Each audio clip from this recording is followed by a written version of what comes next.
Honorable Ministers, Permanent Secretaries, members of the media, ladies and gentlemen, we will now invite the Honorable Minister for Rural and Maritime Development and Disaster Management to do his press conference regarding the current weather that we are facing currently in Fiji. Honorable Minister.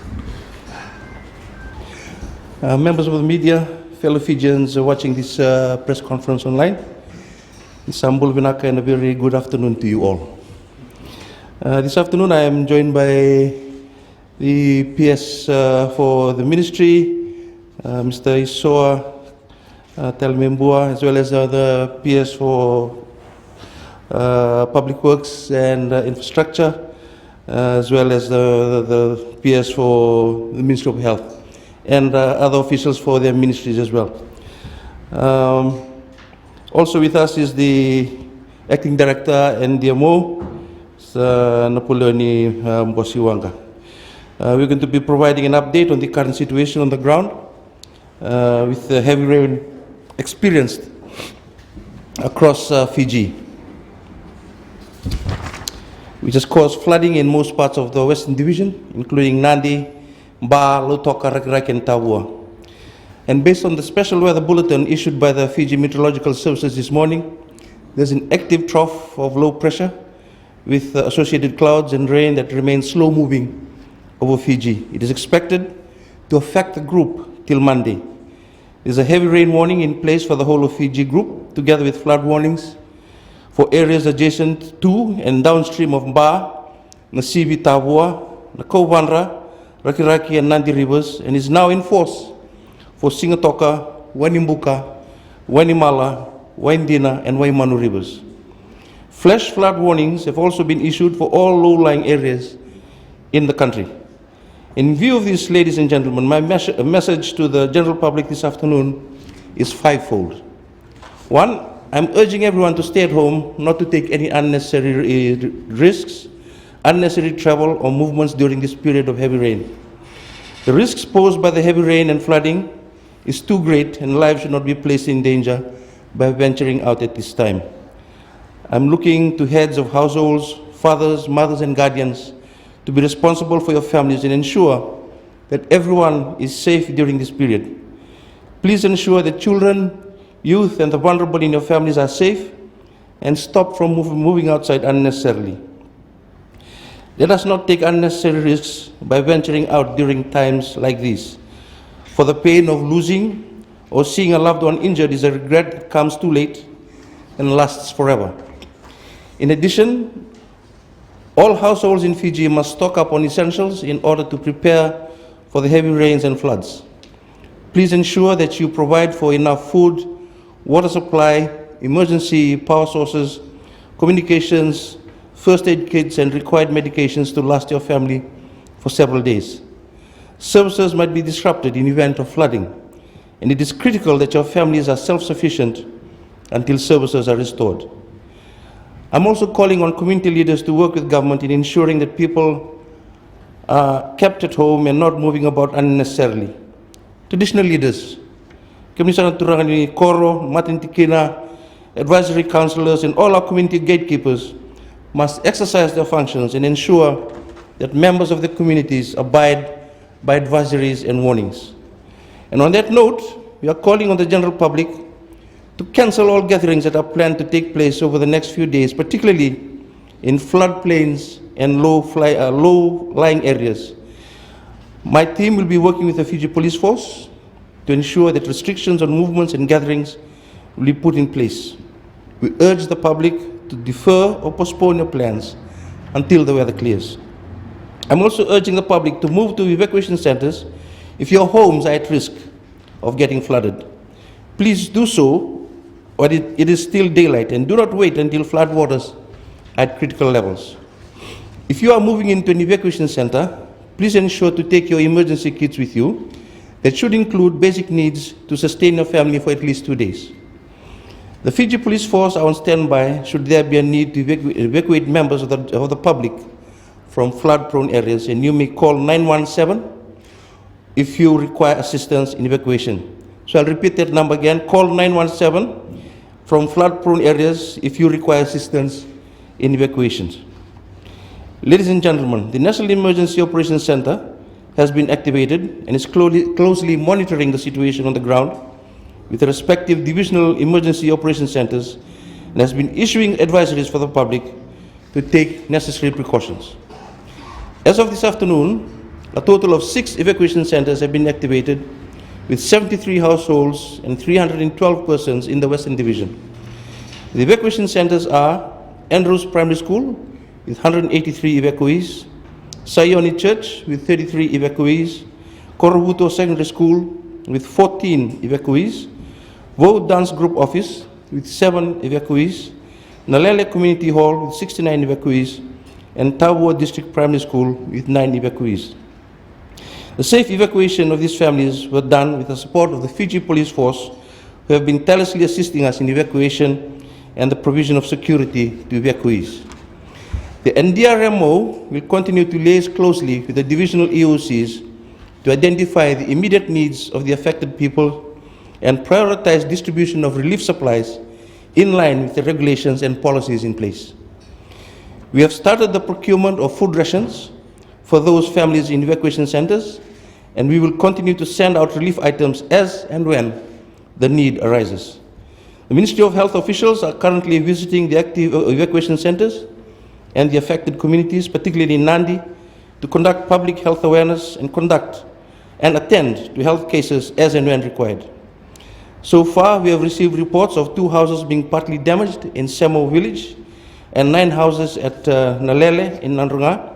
We are working with the Commissioner Western's team to mobilize assistance to these affected families. Fortunately, there's been no casualties reported so far, and we really want to maintain this number. During the course of these adverse weather conditions, it is expected to clear from Monday, 30th December 2024. A significant number of roads around the country are currently closed due to flooding, and we continue to urge motorists to exercise extreme caution and please avoid crossing flooded roads. Please stay tuned for road closure updates on Fiji Roads Authority Facebook page or visit the FRA emergency dashboard. The link is available in their Facebook page. Or you can also call 5720 and plan your travels accordingly. I also encourage you to join Fiji Roads Authority Viber group to receive updates on road closures. Reports have also been received of water and power disruptions in some areas. We have seen in the past that flooding has led to increase in leptospirosis, typhoid, dengue, and diarrhea cases. Therefore, during this period, we encourage the public to continue practicing good hygiene to avoid getting sick. And in conclusion, ladies and gentlemen, we strongly advise the public to work with us to ensure that your households are safe and prepared this weekend. Please take responsibility for the lives of our family members and look out for your neighbors, especially members of vulnerable groups in your communities, to ensure they are aware of the warnings and have the means to stay safe. Let us stay safe and close out 2024 and welcome 2025 on a high note. Nasa Walebu, Dhanyabad, and thank you very much. Okay, and if there are any questions, we'll have the PSS to also assist us, and Director NDMO. So just on the evacuation centers, you mentioned that there are only 6 so far, which is primarily in the west and in the Nandi and Tawua. Now that flood warnings are also in place for Sinatoka, what's the scenario like over there? In case if flooding happens tonight. So we have liaised with our divisional emergency operation centers in terms of the preparedness of the evacuation centers across all divisions. So right as of this moment, whenever there is a need, evacuation centers will be activated. Thank you.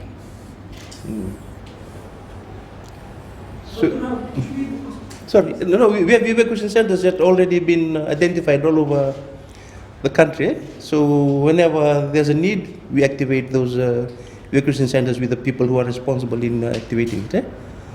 So that's going to be done in Sinatoka if the need arises.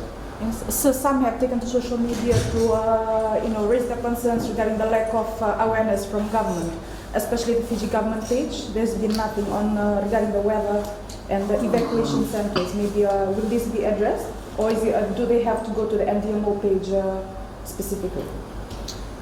Well, I think for us, the gatekeepers over there, our provincial administrators, our DOs, the commissioners, officers, and those are available at all times.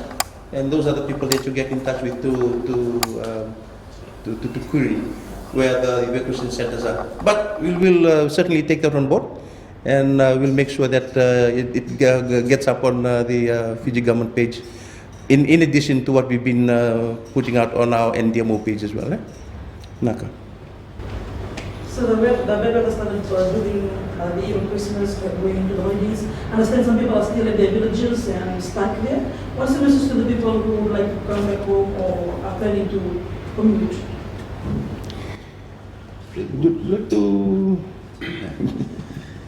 I think the minister has already addressed that. If it's absolutely necessary for you to travel, make sure you travel during the daytime and take the safest route that is possible. Also, try and update yourself with the information from the Fiji Road Authority, information from the Met offices, and I think the NDMO is putting out information where you can update yourself. Make sure you update yourself before travel. But if it's necessary for you to travel, please take the safest route, otherwise stay put.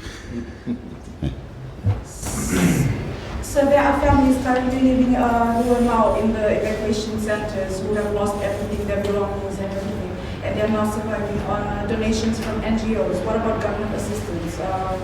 Should they be expecting something from government? Thank you for that question. We will do the assessment after the water has receded. From that assessment, we'll take a whole of government approach in assisting families as and when required. Thank you. Yes, Health, would you be able to give your contribution on the health side? And you sent a statement about waterborne diseases. Just can you reiterate your message, please? Rawalewu, again, belated Christmas greetings. As has been well stated by the Honourable Minister, as you know, the rain brings its own risks, including flooding. So I advise, as always been in the past, protect water sources where drinking water and cooking water comes from your home. So make sure it's covered, clean in clean containers, and where you are not sure about the quality of the water, or the water looks discolored, ensure that all drinking waters are boiled. This will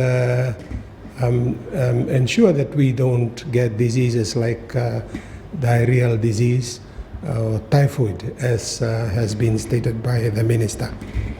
We also ask parents to discourage their children from playing in pools or collections of water, because some of these pools may have been contaminated by overflowed sewerage systems, and so there's always a risk for people who go and play or do activities in these pools or collections of water, that they can get infected during this time.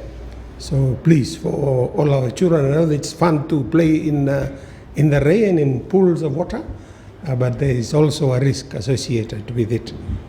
We also continue to update our website with our advices, which are very important, and we also encourage members of the public to go out and keep an eye out for these advices, particularly around areas where there is rain and flooding.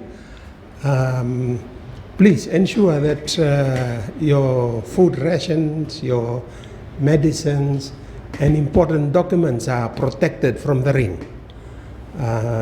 Quite often that after we have a rain episode of flood, then we realize that we've lost some important items that we keep, including medicines and medical records, birth certificates, passports. Please ensure that they are, left in a good, dry place that won't be affected by the rain or by flood waters, so that after these events you can be assured that all these important documents, including medical records, are well protected from the elements. And maybe just to add to what's been said, we've also highlighted in our media release earlier today that in flood areas, quite often you find carcass of animals that come and is nearby or collected around your compound or around our village. The advice from the Ministry of Health is do not consume or process for consumption these animals, these carcass, because you do not know how long they've been deceased and whether they have infections or diseases. And in fact, as they die, these diseases can accumulate. So please, if you find such carcasses, make sure they are properly disposed of, whether it's buried or burnt, so that you can avoid infections from spreading. We always advise against leptospirosis, and you've heard again from the Honorable Minister, if you have to go out, make sure you are well protected with protective equipment, including gumboots, because the leptospira bacteria can get through if you have cuts in your feet or your legs and cause infections, which are serious infections that can cause many problems for those who get infected. So those are a few advice from the Ministry of Health. Our health facilities are all open, and our people are on the ground. If you are not sure, you can contact your local health facility. They can advise you. And you've heard about the evacuation centers that are open. Our team are on the ground. You've noted the number, 300 plus, of which more than 100 are children. And there's 4 or 6 nursing mothers. So our teams are aware of this, and they are attending to their need. And there'll also be a distribution of wash kits and other kits that those in the evacuation centers may need. Thank you very much. Thank you. Sir, I have a question for you in the industry. There seems to be no sense of urgency when this all started on Christmas Eve, during Christmas Eve. As Chris mentioned, there's a lot of destruction, which could have been avoided if the information could have been more prepared in the early stage. What seems to be the problem within the communication line on NDMO and thank you. From the NDMO side, we have constantly been pushing out advisories, preparedness for the general community, way before this trough of flow pressure affected us, because there was an additional one that came previously. So we have been pushing out advisories in that regard. We have also been liaising with our divisional commissioners. In terms of the preparedness activities, they are well prepared. They have been activated, particularly in the Western Division. I think in terms of the dissemination of information, from our end, we have been pushing out the required advisories. I think it's up to the general public to abide by the advisories. I think there's a general lack of sense of urgency in adhering to warnings and advisories that have been pushed out by the relevant authorities. That is our take from the NDMO. Naka. Yes, so as far as we're concerned, that's, your first sentence, your first comment, it doesn't hold any water as far as we're concerned. The sense of urgency has always been there. It's always been part of our preparations. During the National Disaster Awareness Week, we've done that. going out into the communities, doing our community-based disaster risk management. So the messages have been going out. And also, when these kinds of disasters happen that seem to be affecting only one division, that's when the divisional commissioners take lead. Okay, you don't find the whole of the ministry activating itself, because we have 3 other divisions to look after. Okay, so Commissioner West was doing it very well, and he was handling it very well, along with all the multi-agency partners that they work with. So nothing was wrong there. Everything was handled well, and the emergencies that needed to be attended to were attended to very, very well as well. So that's our response. So there's also been concerns raised regarding the national drainage system, which some have said has contributed significantly to the flooding that we're currently facing. I believe the drainage board was established in April this year, but I also believe that there was ample time to prepare for the November to April cyclone month. What has the board or the government been doing so far, and what will you do in the future to counter this issue of flooding? Yeah, we'll certainly get in touch with the waterways, the ministry that's look after waterways. But we see it depends also on the local councils, how they do it. I see in Nasinu, they're actively going out and doing what they're supposed to be doing. And as far as the drainage board is concerned, we've got a huge backlog of work that needs to be done. And I think that for them, there's a mountain of work to do. So you'll see this start to recede as the work starts to be eliminated, and we start to deal with them over the next few months. And I believe that's going to be done shortly. But the person who can answer that is the people from the ministry, and we'll certainly get in touch with them to see what their response is, and can get back in touch with you. No.